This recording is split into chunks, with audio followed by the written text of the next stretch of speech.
Winter is coming.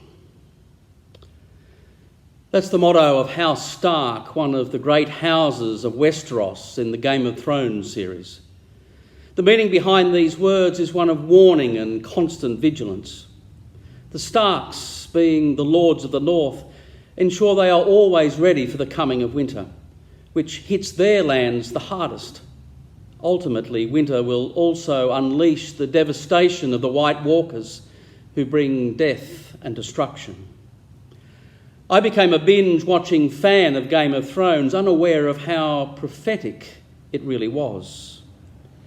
Winter is coming, and it is bringing with it sickness, loss, and economic destruction. That strange feeling at the pit of our stomachs is grief, and the tightness in our chest is anxiety, which is anticipated grief. Lent, the current Christian season, has always been a time of grief for me, and autumn that leads us into winter.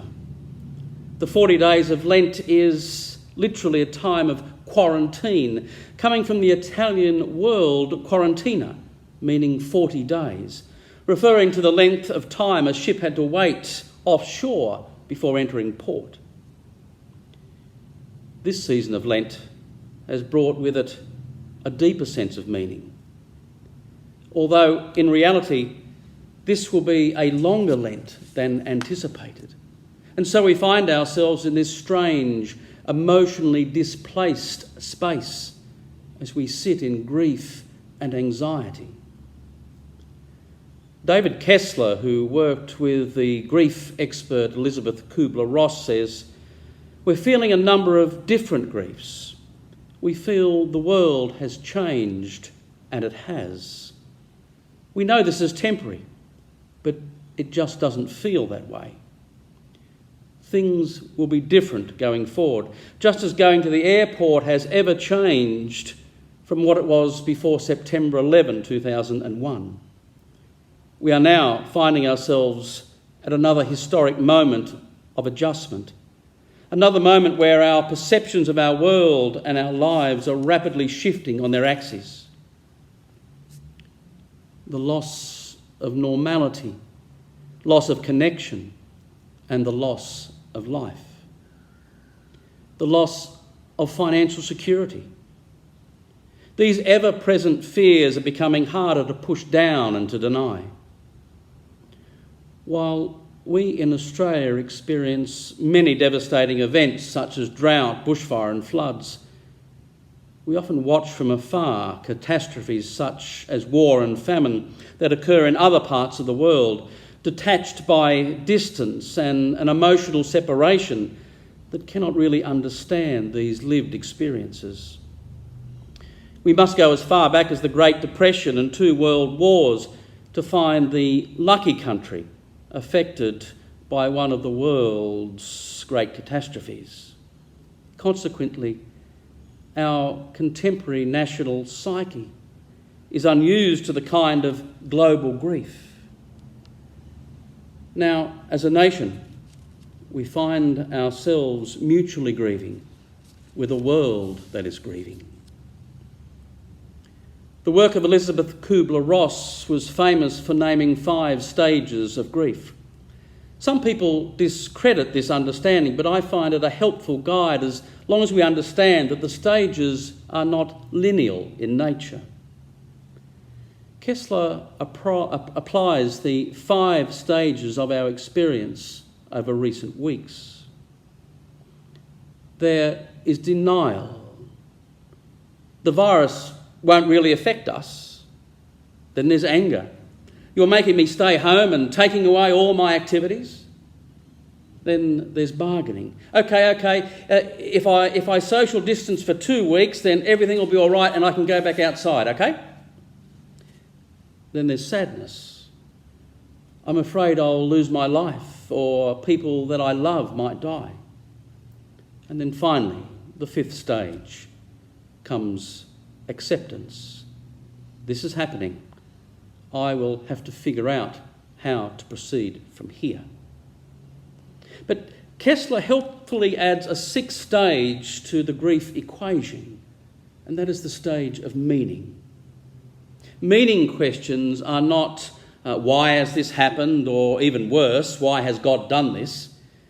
Such questions belong to the other four early stages. Meaning questions are more like, who am I in this new space? Or who am I becoming?